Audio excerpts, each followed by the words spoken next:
Most of my books are now available as audiobooks. Go to maniacondtheloose.com/audiobooks. A maniac on the loose.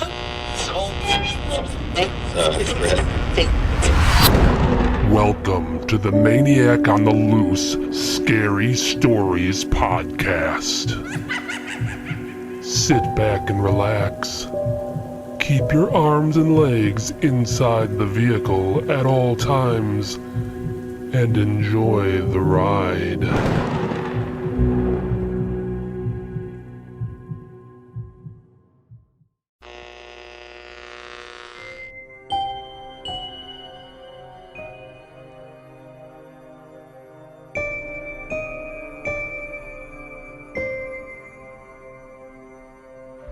This is Joe Sharp, your host of Midnight Whispers on WCOF, broadcasting from Coffin's View, where the alleys stay blacker than the rest of the night, and the shadows seem to breathe when no one's watching. The darkness has teeth tonight, folks, and this town's graves are restless, refusing to hold what's been planted.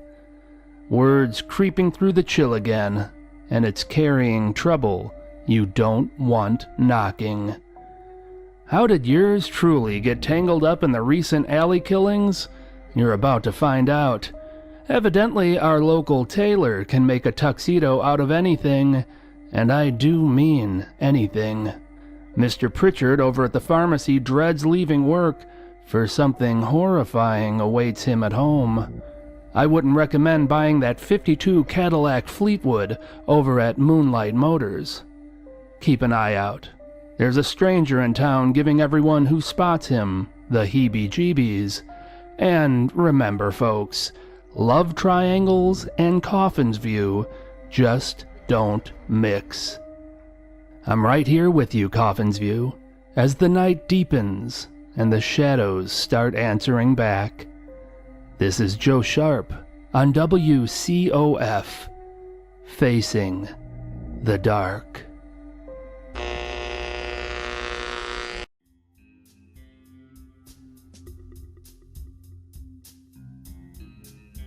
Something shadowed. Mayor Bellaris's voice was smooth as old blood. Mr. Joe Sharp, my understanding is you are quite the successful private detective who specializes in, shall we say, unusual endeavors? He cocked his head slightly as he ran his long, slender fingers down the lapel of his plum velvet tuxedo. Words weren't necessary. He clearly wanted elaboration, so I gave it to him. You said are quite the successful private detective. It should have been were. See, I used to be a private detective. I'm retired now.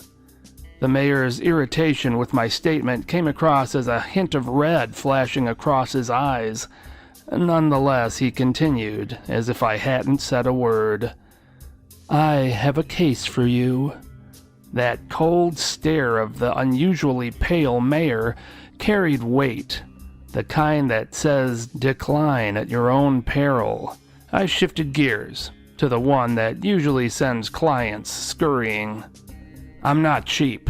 My services will cost you a bundle. The mayor didn't flinch. You will be well compensated. Delicate didn't work. I drew in a deep breath and laid it out plain. I have to respectfully say no. He floated. Yeah, floated toward me. I swear his feet didn't touch the floor. His eyes were now burning steady red, and a low grimace pulled his lips back just enough to show teeth that I couldn't imagine needed to be that sharp. I'm not the type that takes no for an answer. And that's how I wound up pacing up and down the oddly spick-and-span alleys of Coffin's View, on the search for whatever was ripping limbs from folks, yet leaving a bloodless scene. Well, except for the bloody scrawls. I lurk in the shadows, I hunt in the shadows. I kill in the shadows. Yeah, this was definitely someone who wanted to get some attention, but not too much. Not yet, anyway. My first stop was the Coffins View police station. The mayor had assured me his officers would hand over everything I might need, including backup, if things got hairy. Backup's nice to have in the toolbox, but right now all I wanted was information. The kind that doesn't come wrapped in smooth assurances. Chief Black was the only one in the office. He was wearing his customary black uniform while sitting at a table playing chess with himself. Chief Black? He ignored me as he stared at the chessboard, weighing his next move like it was life or death. Finally, he moved his white knight to F3, clearly opting for the Italian opening, before carefully turning the board around to play black side. Only then did he lift his head and lock onto me, or at least I figured he did, hard to tell through those black-lensed sunglasses that gave nothing away. He didn't say anything, so I cut straight to it. The alley killer. Do you have any idea who it is? Any suspects? Suspicions? Chief Black stood up. He towered over me, broad shoulders, solid as a wall, carrying himself like a man who'd never had to prove anything twice. The kind of guy you don't cross, unless you've got a death wish or a very good reason. He took his time walking over, then spoke in a deep, calm voice that filled the empty room without effort. It's not a who, it's a what. A monster. That's what I'd figured from the start. The clean scenes, the ripped limbs, the scrawled warnings. I just needed someone to say it out loud. The mayor knew it too. I could read it in the way he'd hired me. Sure, he didn't want to lose more officers, but the real job was figuring out scale. Not so much what was doing the killing, but how many. Your answers sound definitive, Chief Black, as if you've seen it for yourself. I did. He paused, his voice dropping lower. It wrapped its claw around my neck. But it decided not to kill you. Big, arrogant bastard just wanted me to know that it could. Did you get a good look at it? The chief shook his head. Shadows, mostly. I couldn't see much through the steam. I rubbed my jaw as the gears of my mind got to spinning. Claws, arrogance, steam, pattern forming. Let me take a look at the case files, if you don't mind, Chief. He obliged without a word.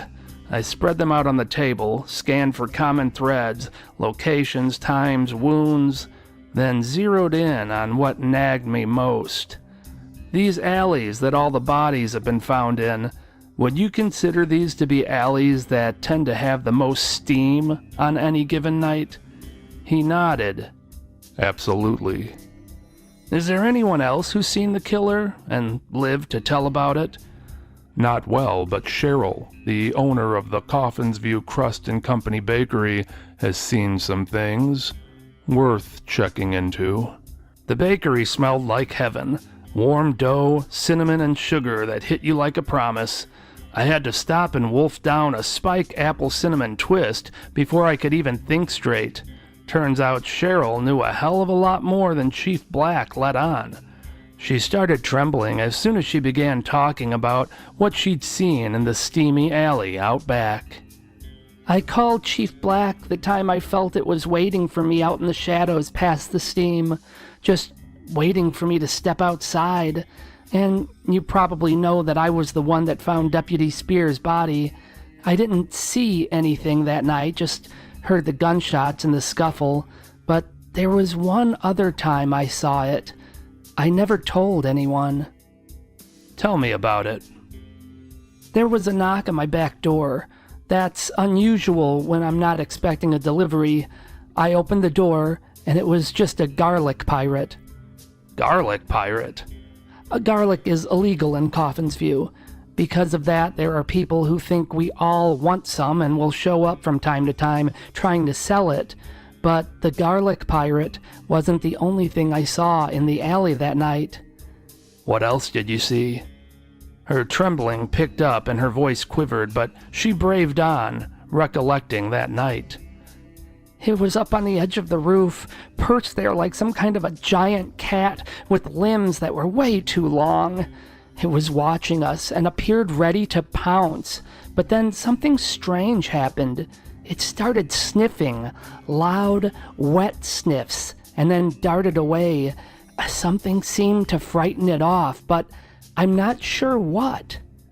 I rubbed my chin as I put the pieces together. The garlic.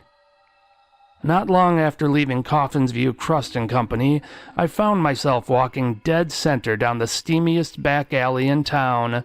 Steam rose thick from the grates, twisting like smoke off a fresh kill. The air tasted musty and wrong.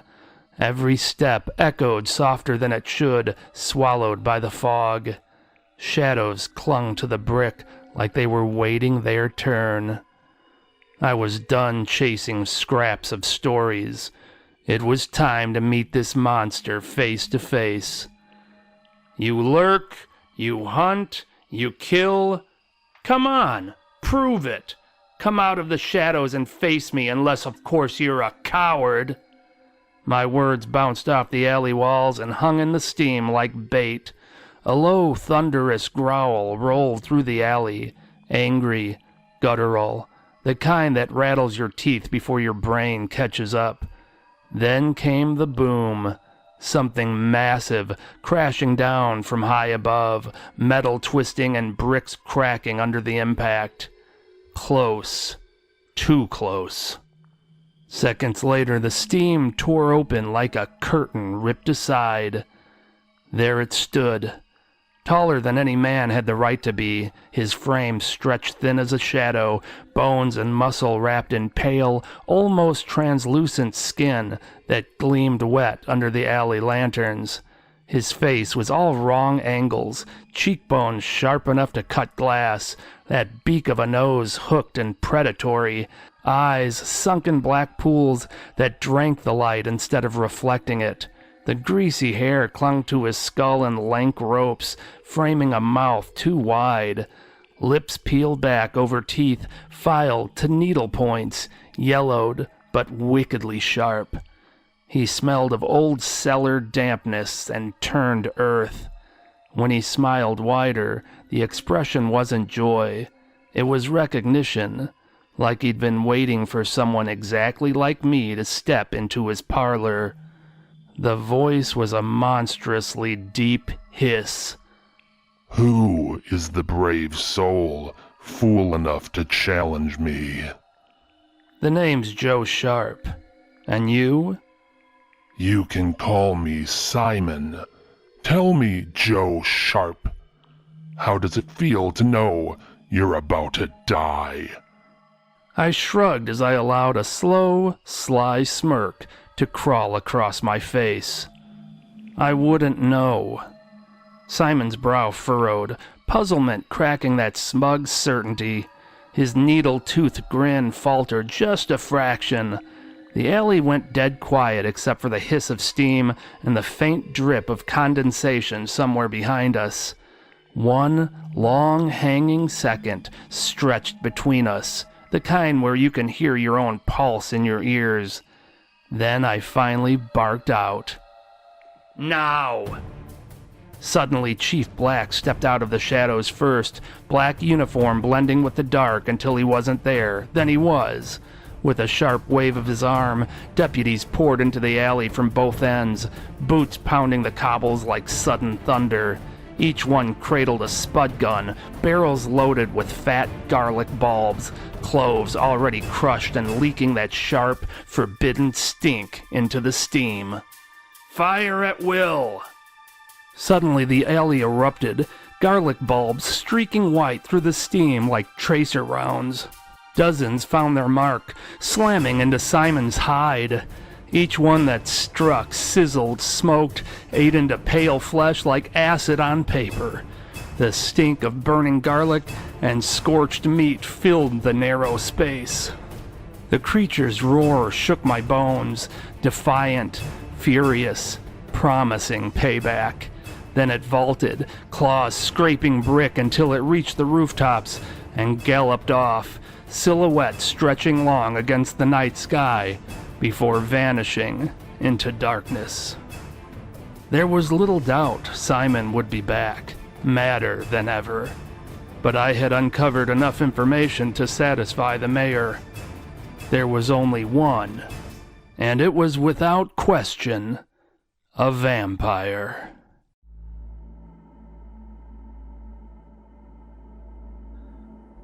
Flesh tuxedo. Mr. Cotton? I waved off the elegant man, who had slicked back gray hair and a prominent nose. Just call me Sid. What do you need? I hated formalities. I was a straightforward kind of guy. At my age, I didn't have time for beating around the bush. I've owned Mr. Penguin's tuxedo shop since its inception over 70 years ago. Don't bother doing the math. Let's just say I'm really old. In all those decades, the question the elegant man asked me had to be the strangest. Do you possess the ability to tailor a tuxedo out of human flesh? In my time, I've constructed tuxedos from ostrich hide, python skin, even stingray leather, but human flesh? Never. Not that it couldn't be done. Truth is, it'd be a hell of a lot easier than some of the other hides I've worked with. I'm a world-class tailor, and when I say world-class, I mean I'm the best. I could construct a tuxedo out of dryer lint if I was so inclined. I recognized the man, although I didn't know his name. I think he may have been a professor at the college, but my memory isn't what it used to be. The man cut to the chase, which I appreciated. Would you be interested in constructing a flesh tuxedo for me? And if so, what would you charge for such a service? I suppose you would be supplying the flesh in question? Of course. I scratched my head and squinted as I did some quick math in my head. Finally, I threw out an inflated number that most would have sneered at. The elegant man, on the other hand, nodded. Very well. I'll bring the necessary materials ready to use promptly. That night I was hand-delivered the flesh in a series of tightly wrapped packages labeled Special Order Material. Upon opening the box, I discovered that there was more than enough flesh to complete the order to the specifications that he had given me. The hide felt warmer than it should have, almost body temperature, like it hadn't quite cooled since it was cut. It gave under my fingers with a soft, living give, softer than pigskin, but firmer than lamb, stretching just enough when I pulled it taut and snapping back eager when I let it go. The surface was supple, almost slick, yielding to the needle without resistance. Each stitch pulled the material together like it wanted to close up, the tiny holes sealing shut the moment the thread passed through. When I smoothed it over the dummy form, it clung and settled with a faint, elastic hug, molding the dummy's shape better than any hide I'd ever handled, as if it remembered how to fit a body and was happy to do it again. When the elegant man arrived to pick it up, he was more than pleased. My, oh my, this isn't merely a flesh tuxedo. It's a work of art. Do you mind if I try it on? I gestured to the tuxedo. Be my guest. He had no difficulty putting it on and held a surprised expression. I can't believe how well it fits, and it's much lighter than I was expecting. The elegant man ran his fingers up and down the flesh tuxedo, amazed at how it was clinging to him just right. The color resembled that of old parchment that had gone slightly yellow at the edges, with the faded blue veins showing through in places where the light hit just right. The surface wasn't smooth leather. It had that natural human grain, tiny pores scattered unevenly, some clustered, some isolated, like freckles on skin that had seen too many winters.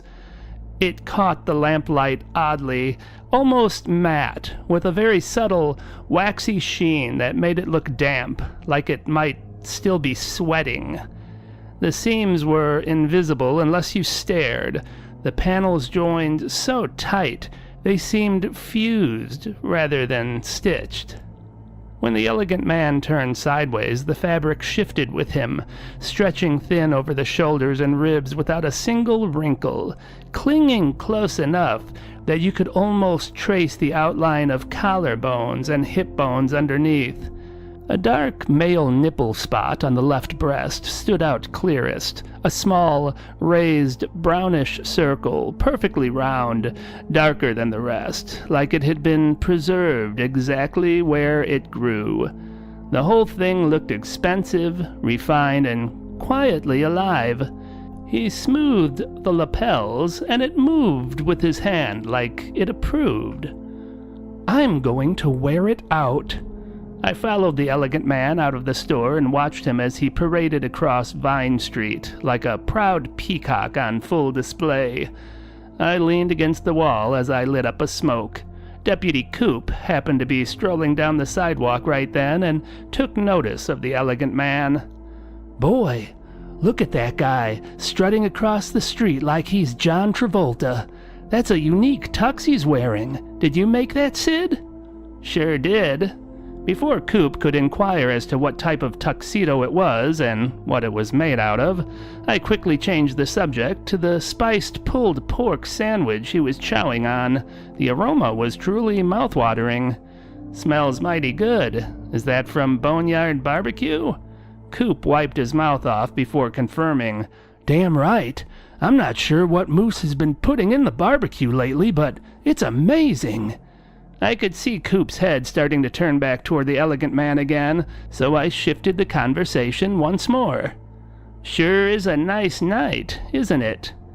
Coop nodded and gazed around at the cozy triangle, taking it all in. "If I could die an old man in a rocking chair on my front porch, staring out at the beautiful Coffin's View fields under the glowing moonlight, I'd die happy."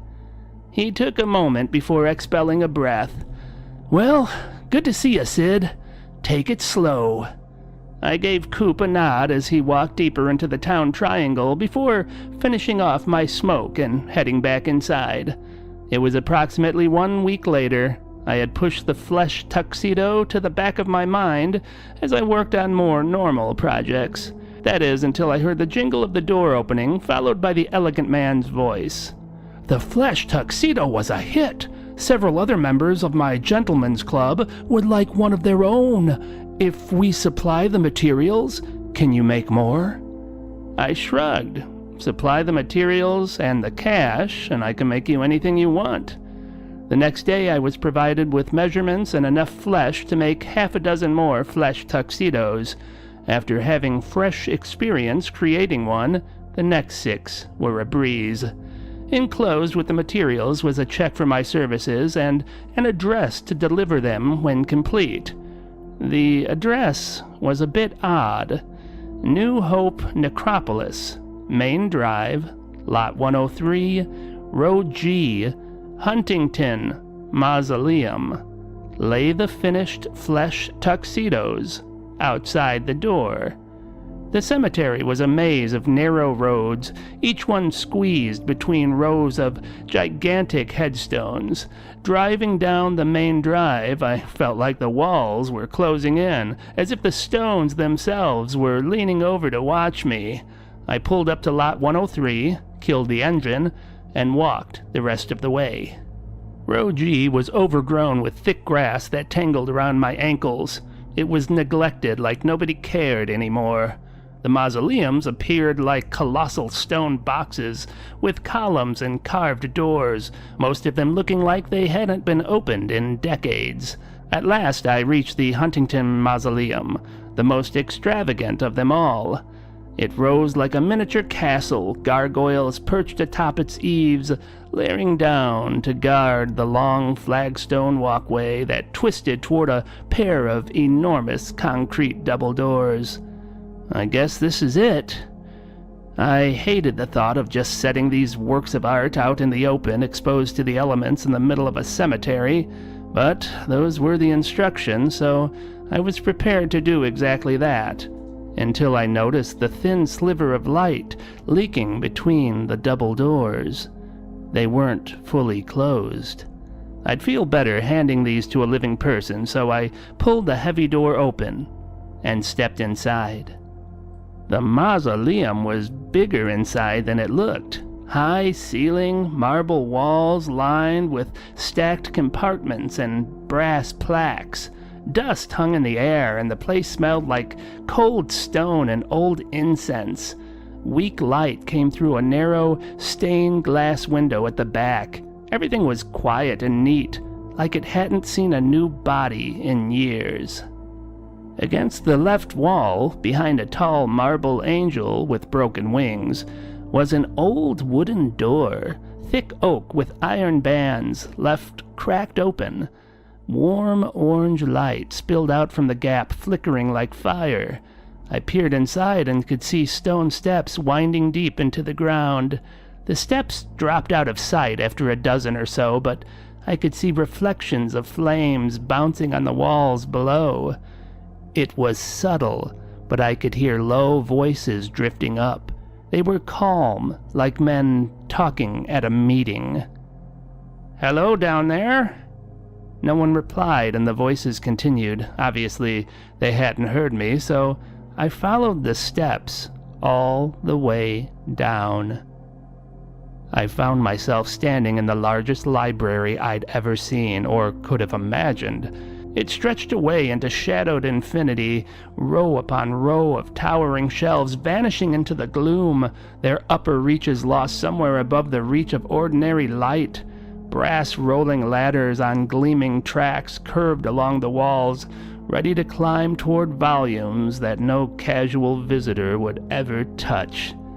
The air was thick with the scent of old leather, aged paper, and the faint, lingering trace of cigar smoke. A gentleman's club, preserved in secret beneath the bones of the dead. Scattered throughout were deep, high-backed leather armchairs drawn close to sturdy oak tables. Lamps with bottle-green glass shades cast warm puddles of light across the gloom, illuminating several open books, their pages splayed as though the readers had only just stepped away to stretch their legs or perhaps pour another brandy. I recognized that more than one of those volumes was bound in aged human flesh, not unlike the material I'd used for the flesh tuxedos, but more wrinkled and worn. A narrow stone passageway branched off beside the library. I could hear voices drifting from its depths like smoke. I followed, clutching the packaged flesh tuxedos tight against my chest, the paper crinkling softly with each step. The corridor twisted through jagged walls that grew narrower the deeper I went, until it finally spat me out into a circular ceremony room. A deep red ritual carpet covered the floor. Heavy drapes of the same crimson hung on the walls, muffling sound and swallowing light, turning the space into a womb of velvet and shadow. In the exact center knelt a naked elderly man, murmuring incoherent words.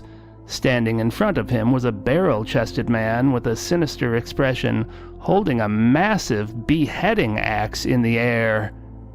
Encircling them stood 20 or 30 men in impeccable tuxedos, their faces solemn, ages ranging from gray to barely bearded. Among them, impossibly, was a boy no older than 8, drowned in his own miniature suit, staring with wide, unblinking eyes. Among the circle of tuxedoed figures stood the elegant man. He stepped forward, gray hair still impeccably slicked, prominent nose casting its familiar shadow in the low crimson light. "Sid?"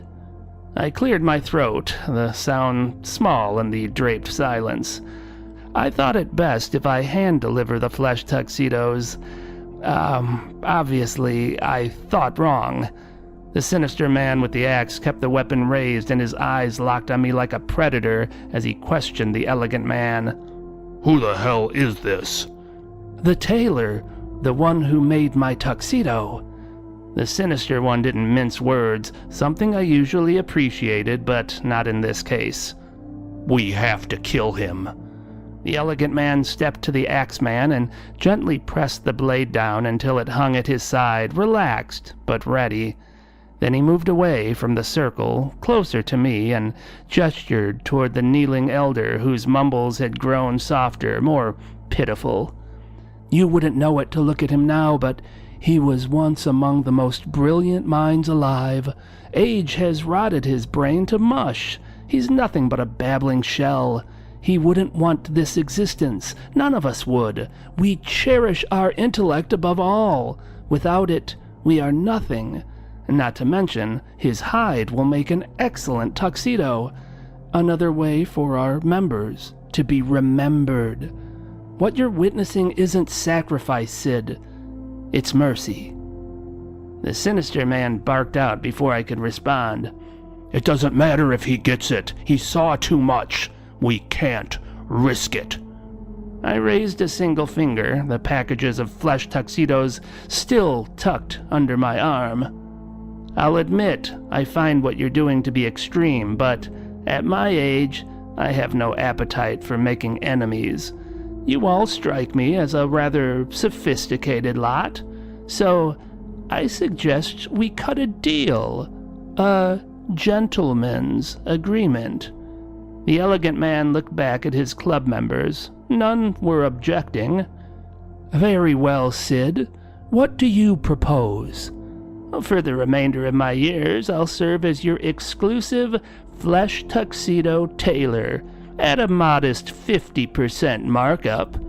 Except, and I become a partner, not a problem you need to bury. He turned to the others once more. Silence held. No dissent. Satisfied, he stepped forward and extended his hand. We have a gentleman's agreement.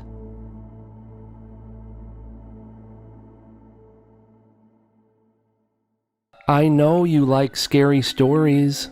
Want to hear my latest scary stories ad-free? Get some of my audiobooks. I have a bunch. It's a great way to support the show. Go to maniacontheloose.com/audiobooks.